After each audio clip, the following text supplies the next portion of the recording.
Nesta videoaula, nós vamos estudar as sentenças complexas, focalizando inicialmente as sentenças complexas coordenadas.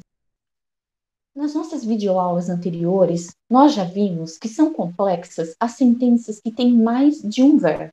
Por outro lado, onde há um verbo apenas na forma pessoal, há uma sentença simples. Isso significa, então, que as sentenças complexas são conjuntos de sentenças simples. Eu vou exemplificar agora vários casos de sentenças complexas.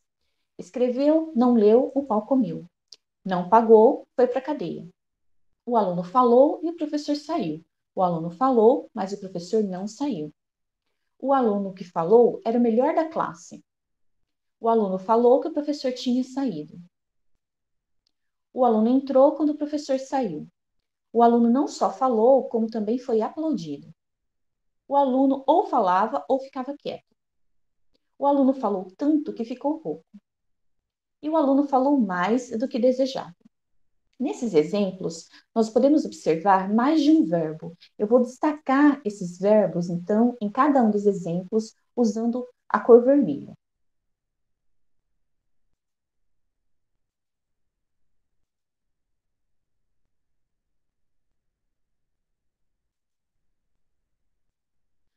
Existem formas diferentes de ligação das sentenças simples para formar as complexas.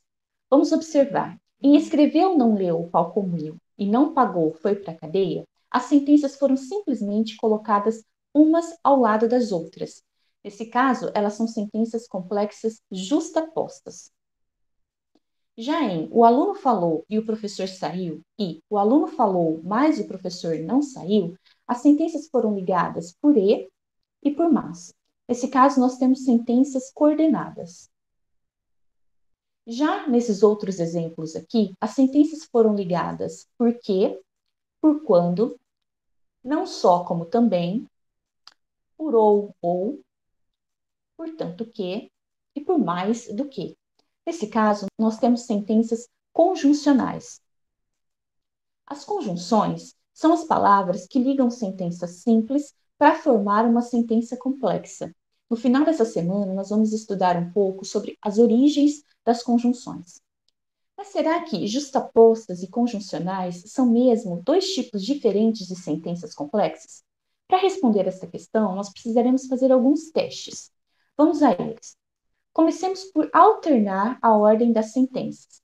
A inversão da ordem nos leva a enunciados gramatical e semanticamente aceitáveis, como no caso de foi para a cadeia, não pagou, que é uma alteração da sentença não pagou, foi para a cadeia. Como no caso de o professor saiu e o aluno entrou, que é a inversão da ordem das sentenças de o aluno falou e o professor saiu. E também como no caso de o aluno ou ficava quieto ou falava, que é a inversão de o aluno ou falava ou ficava quieto. Nos demais casos, a inversão das sentenças relacionadas dá origem a construções que podem ser inaceitáveis, como em o pau comeu, não leu e escreveu, que perde seu sentido quando há inversão das sentenças da sentença original, escreveu, não leu, o pau comeu. Algo parecido ocorre no caso de que falou era o melhor aluno da classe, que é a inversão da sentença original, o aluno que falou era o melhor da classe. Podemos observar o mesmo fenômeno em como também foi aplaudido, o aluno não só falou, que é a inversão da sentença original, o aluno não só falou, como também foi aplaudido. E em que ficou rouco, o aluno falou tanto. Fica totalmente sem sentido a partir da inversão da sentença, o aluno falou tanto que ficou rouco. Essa inversão da ordem das sentenças pode nos dar origem ainda a construções que são marcadas. O que eu quero dizer com construções marcadas? São aquelas semanticamente mais expressivas. Por exemplo, em que o professor tinha saído, o aluno falou. Nesse caso, nós temos a inversão de o aluno falou que o professor tinha saído. Então, com a inversão, enfatiza-se a informação expressa em que o professor tinha saído. O mesmo ocorre em quando o professor saiu, o aluno entrou. Nesse caso, enfatiza-se o momento em que o aluno entrou, quando o professor saiu. E é a inversão de o aluno entrou quando o professor saiu. E em mais do que desejava, o aluno falou. Essa é a inversão de o aluno falou mais do que desejava e que enfatiza, então, a informação mais do que desejava. Essa inversão pode originar ainda construções que liberam um outro sentido, um sentido diferente da original. Veja o caso de foi para a cadeia, não pagou. Essa inversão significa foi para a cadeia porque não pagou. Então, eu tenho uma consequência, ou seja, um efeito da causa que é não pagar.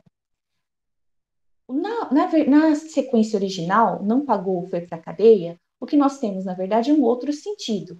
Quem não paga vai para a cadeia, em que primeiro se apresenta a causa e depois se apresenta o efeito. Essas sentenças, então, estão estruturadas de formas diferentes. Vamos observar. Primeiro, foi para a cadeia, não pagou. O professor saiu e o aluno entrou. O aluno ou ficava quieto ou falava, apresentam sentenças em que a ordem delas é reversível, patenteando-se que elas têm o mesmo nível, ou seja, eu posso fazer aquela inversão da ordem. São estruturas independentes ou coordenadas. Já em 2, naqueles exemplos em que a inversão criava um prejuízo para o sentido das sentenças, a ordem das sentenças não é reversível, patenteando-se que elas têm níveis diferentes, ou seja, essa sequência é uma sequência mais rígida. Nesse caso, nós temos as estruturas dependentes ou subordinadas. E nós vimos também os exemplos de estruturas como o aluno falou tanto que ficou rouco, em que, por exemplo, se nós tirarmos o tanto, nós vamos criar um outro sentido. O aluno falou que ficou rouco. Então, existe uma relação entre a sentença que ficou rouco e a sentença falou tanto. O mesmo nós podemos observar em o aluno falou mais do que desejava. Nesse caso, nós temos estruturas interdependentes ou correlatas, ou seja, a troca ou da inversão da ordem ou a omissão de algum termo vai criar um outro sentido, embora não prejudique a gramaticalidade total da sentença. Esses testes fornecem um plano de estudos das sentenças complexas, que vai lidar, então, com sentenças coordenadas, subordinadas e correlatas. É assim que nós vamos organizar os nossos estudos. As conjunções aparentemente se especializaram na representação dos 3 tipos de estruturas sentenciais. Mas qual é o estatuto gramatical da primeira sentença? Essa pergunta é uma pergunta que deve iniciar os nossos estudos nesse momento. As designações mais correntes para a primeira sentença de uma sentença complexa são normalmente principal, nuclear ou matriz. O termo principal é frequentemente usado em nossas gramáticas para designar a sentença que encabeça as estruturas independentes e as dependentes. As gramáticas empregam esse termo para designar, então, a sentença que traz a informação principal da proposição. Vejam que aí nós temos um problema. Por quê? Por exemplo, no caso das subordinadas substantivas, que nós vamos estudar nessa semana, a informação principal da sentença complexa não está na sentença principal, mas exatamente na subordinada. Então, nós vamos descartar o uso desse termo. Os termos matriz e nuclear reservam a denominação da sentença em que as subordinadas substantivas, adjetivas e adverbiais se encaixam ou estão em adjunção. Então, eles servem para denominar essa sentença. Primeiro, as substantivas se encaixam no sintagma verbal, funcionando como seu sujeito ou seu complemento. As adjetivas se encaixam no sintagma nominal, funcionando como seu complementador. E as adverbiais se adjungem à matriz, funcionando como seu adjunto. No caso das coordenadas e das correlatas, elas não funcionam como constituintes da primeira sentença. Dessa forma, no caso das sentenças complexas por coordenação e por correlação, nós vamos usar o rótulo primeira sentença. Nós usaremos, então, as expressões primeira coordenada, no caso da sentença complexa por coordenação, e primeira correlata, quando estivermos falando das sentenças complexas por correlação. E usaremos o termo matriz no caso da sentença complexa por subordinação substantiva, adjetiva ou adverbial. Parecem muitos termos, mas nós vamos estudar cada um dos casos de uma forma detalhada, né? E parece também que a escolha desses termos poderia ser aleatória, mas não é, porque a escolha dos termos revela a percepção que está por trás da análise. Então, um pouco sobre as sentenças complexas coordenadas. Vamos começar observando os exemplos. Fulano saiu e Beltrano entrou. Nesse caso, nós temos e Beltrano entrou sendo acrescentado a partir da conjunção e. Então, eu tenho uma adição de uma sentença à outra. Nesse caso, nós vamos chamá-la de coordenada aditiva. Uma informação é adicionada a outra informação e uma sentença adicionada a outra. Fulano saiu, mas Beltrano entrou.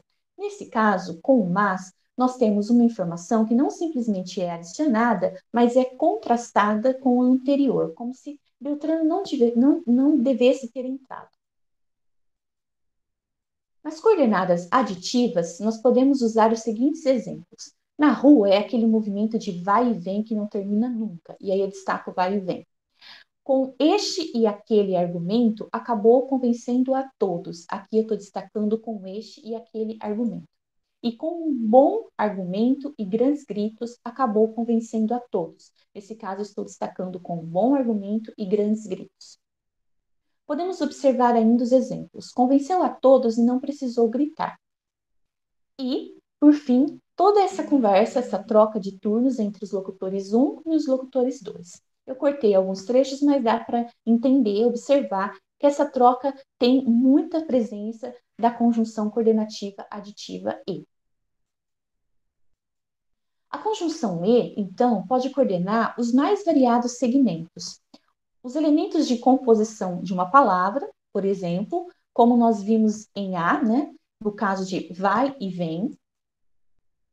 Pode coordenar os especificadores de um sintagma nominal. Então, se nós observarmos com este e aquele argumento, nós podemos ver que dentro do sintagma preposicional, com este e aquele argumento, nós temos o núcleo, que é a preposição com, escopando um sintagma nominal, este e aquele argumento. Dentro desse sintagma nominal, nós temos dois especificadores sendo coordenados pela conjunção e. Então, a conjunção e está atuando dentro do sintagma nominal. Ela pode ainda coordenar dois sintagmas nominais, como nós vemos em com um bom argumento e grandes gritos. Aqui nós temos dentro do sintagma preposicional com um bom argumento e grandes gritos, a presença de dois sintagmas nominais, que são coordenados pela conjunção aditiva e. Um bom argumento e grandes gritos. Ela ainda pode coordenar duas sentenças, como é o caso de convenceu a todos e não precisou mais gritar. Então, nós podemos observar cada uma com o seu verbo. E pode coordenar vários turnos conversacionais, que é o que acontece no último exemplo, em que nós temos aquela troca de turnos entre os locutores 1 e 2. Quando a negação precede a conjunção aditiva e, nós usamos o nem, como vemos aqui neste exemplo. Então, a arte surge não em função de uma necessidade de autoexpressão, nem em função de uma necessidade de embelezar o ambiente em que eu vivo. Vamos falar agora sobre a coordenada adversativa. As coordenadas adversativas também são denominadas contrajuntivas ou contrastivas. Por quê? Pois o que é dito na segunda sentença vai contrariar as expectativas geradas pela primeira. Vejamos mais um exemplo. Pensei que ia dar certo, mas me enganei. Então, há uma quebra de expectativas gerada pela inserção da coordenada adversativa, nesse caso introduzida por mais. Assim como vemos nesse outro exemplo. Estudei muito, mas não passei de ano. A conjunção adversativa mais frequente no português brasileiro é mas, derivada do advérbio latino magis, que mudou para mais. Então, o advérbio usado para somar elementos num conjunto e também usado para estabelecer comparações. Vejamos os exemplos. Precisamos de mais pedreiros. Ele tem mais livros do que seu vizinho. Minha filha está para casar mais o filho do Manuel. E, no caso de comparação, falou mais alto do que seu colega. Então, aqui nós temos os exemplos de usos de mais.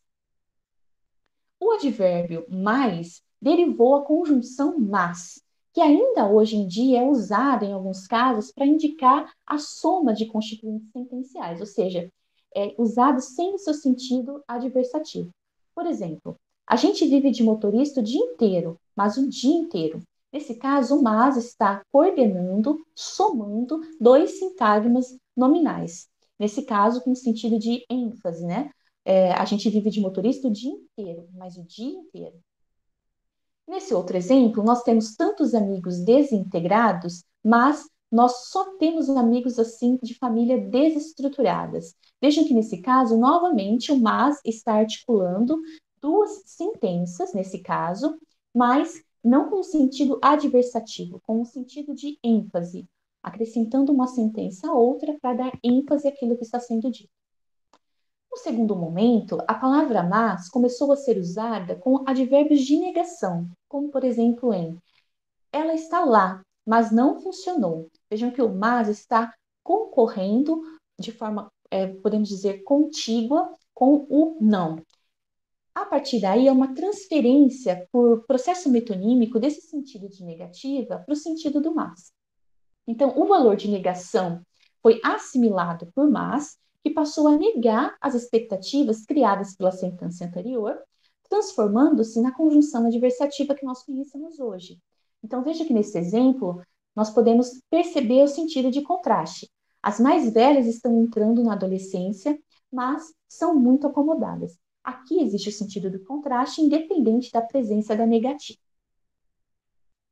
Também funcionam como conjunções adversativas as palavras como contudo, todavia, entretanto. Essas conjunções não têm as mesmas propriedades de mais. Perini mostra que, porém, ainda é um advérbio, pois se coloca livremente na sentença, o que não ocorre com o mas. Então, nós podemos observar essa liberdade na sentença nos exemplos. Titia adormeceu, porém, vovó continuou a cantar. Titia adormeceu. Vovó, porém, continuou a cantar. Titia adormeceu. Vovó continuou, porém, a cantar. Titia adormeceu. Vovó continuou a cantar, porém. Na verdade, esses exemplos mostram, então, que há uma fluidez entre as classes dos advérbios e as classes e a classe da conjunção, nesse caso, coordenada adversativa. Mostra aquela questão da funcionalidade que nós já vimos em outras aulas, mostra, mais uma vez, a língua viva em mudança, e nós vamos observar que esse aspecto está intimamente ligado à relação entre as palavras na origem, vamos dizer assim, das conjunções. Mas esse é um assunto para as nossas próximas aulas. Até lá!